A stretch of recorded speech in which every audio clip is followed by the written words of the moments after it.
Hey YouTube, welcome to another video from Skinny Medic. In this video, we're going to be talking about some medical supplies that you could take on a flight with you that will clear TSA. We've been flying a lot lately, seems like. Or at least I have been. Yeah. You're normally the one who packs for us. Yes, I'm the one that packs and makes sure that they have the correct size of items. Because the last time we flew, well, both times you flew, we just did carry-ons. We didn't check bags. Right, so this is all like carry-on medical supplies we could do. And then we will be flying at the end of July, right? Yes, end of July, 1st of August for goals. Yep, so Gun Owners of America conference will be there. Super excited to be there again this year. They put on a great conference, so we'll be there. But this is some of the supplies that you could fly with. Obviously, I would just double check with TSA. We're not complete experts on this. If you get kicked out of the line, comment below that you got kicked out of line for something. Or if there's something that you have flown with that got flagged, comment below too. Like, let us know your experience. Yeah, definitely. So we'll kind of walk through the trauma supplies first, I think, and then kind of go through some other things. So obviously you can fly with a tourniquet. So I have example of the CAT tourniquet, the soft T, even the ETQ tourniquet, the everyday tourniquet here. This is a small one. Great thing you could just put in your carry-on bag just to have with you in case something happens, or you're flying somewhere, you're taking a gun class or something like that. You could absolutely fly with your tourniquet there. So tourniquets are a go. And then gauze would be a go. So you could fly with combat gauze, sea-locks. Compressed gauze. Yep, all of this will be just fine. Something like this though, even a tourniquet, you may kind of have to explain to the TSA agent what it is. They don't really know. They're not experts on medical stuff. No, they are not. And I can say from experience, when Gage was a baby, we flew once and I had my breast pump as a carry-on with a baby strapped on my chest, and they had no idea what it was at one of the smaller airports. A larger airport may have seen more, but if you're flying through, I think it was Orlando Sanford, it's not a big airport. Some of your TSA agents may not have seen some of these items to even know, and so they may question you. Yeah, even like recently when flying with Gage with his ostomy, like it got scanned and they had like questions about what it was, had to poke on it, stuff like that. So you may have to explain to them, not a big deal. Chest seals are a go, like no big deal. Flying with chest seals, they're easy, they're fine. Medical tape is go. So for whatever reason you want some duct tape, medical tape, you can fly with this. Ace bandages, Ace wraps. So the Sensi wrap is good stuff. Like it's the kind of stuff when you get blood that sticks to yourself. Very useful, tons of uses for this particular, but you can fly with it, even an Ace wrap. So thinking about if you're going to do activities where you're going to be hiking outdoors and you have a chance to sprain an ankle, sprain an elbow, wrist, an Ace wrap is something you could take with you. And on those lines, you can fly with like a aluminum splint or a SAM splint. Thinking about outdoor activities, whether you're gonna be riding motorcycles. When I think about all the people that fly out for the big marathons, yep, like some of this stuff would be good for that, stepping off curbs or whatever. Yep, so I think about like outdoor activities where you're going hiking, things like that, you could absolutely take a SAM splint. And with injuries, you can take a frozen ice pack. It has to be completely frozen. It has to be completely frozen. Okay. They said that if it's slushy or the least little bit melty, it's a no-go. So this one's kind of like iffy.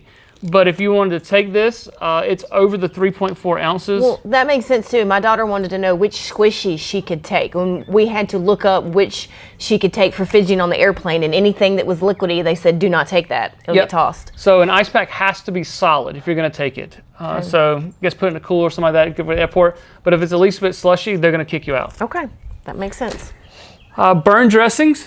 You can take these, no big deal. It's kind of similar to like the chest seals and like that. They're gonna fly with this, no big deal, not gonna question you. And then pressure bandages, going back, kind of rotating back to a trauma kit. You can take a pressure bandage. You might kind of explain what you're packing, but you can take a pressure bandage. CPR shields. So you can take a CPR shield if you're going somewhere. These are always helpful to have.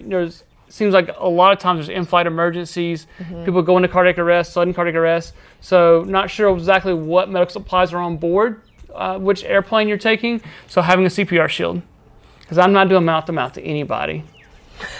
That's gross. Speaking of gross stuff, you can pack gloves.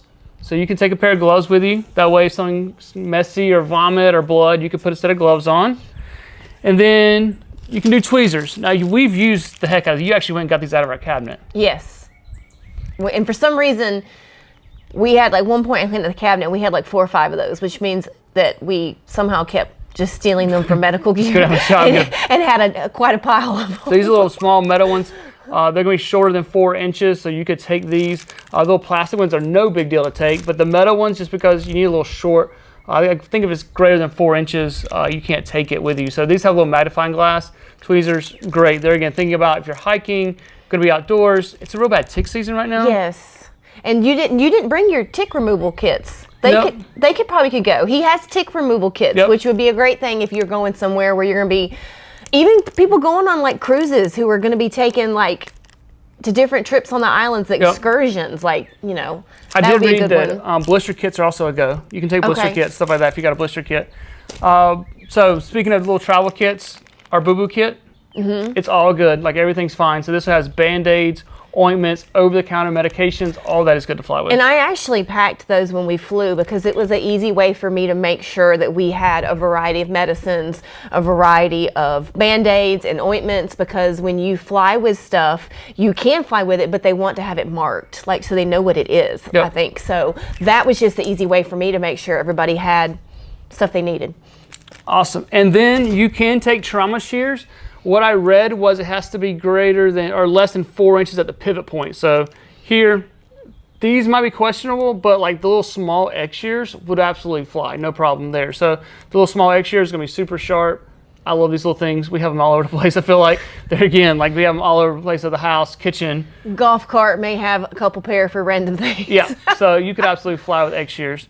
So just some kind of items that you could pack on your bag that you're carrying on, because you can carry like one. We had a personal item that fit under the seat in front of you, and then we had the carry-on suitcase that could go up above, and that's how we flew. We went on a 4-day trip for Gage's graduation, his senior trip, and that was just the easiest thing to do. We did carry-ons, and we were in and out of the airport fast, and since it was a summertime trip for only 4 days, we didn't need to check a big amount of luggage. Yep, so if you're taking a class, you're going hiking, being outdoors, some items here that you could take. So some things that you cannot carry with you are gonna be like needles, syringes, scalpels, like large trauma shears you can't take with you because those can be used as a weapon. You can't take oxygen cylinders or aerosol sprays. And you kind of touched on like large volumes of liquids you can't take either. Yes, it has to be like, it's under 3.4 ounces. And I'm trying to remember now if when Gage flew with his ostomy supplies, I had to go make sure all of his supplies were small. And he has a bottle that he uses for like remover. I wonder if I just left that at home because it's the spray bottle. But if it's under, like hairsprays, I think you can do if it's under a certain amount. Yeah, and then like lithium batteries are gonna wanna be kind of, they want you, they're not worried about lithium batteries like medical devices and stuff like that. Yeah. Awesome, anything else? I can't think of anything. Cool, let us know some things we missed, like some things you've carried on a plane, comment down below, and if you got kicked out of the TSA line for something, obviously let us know about that too. So thank you guys for watching. You never know when you'll be the first responder. Remember the right gear and the right training.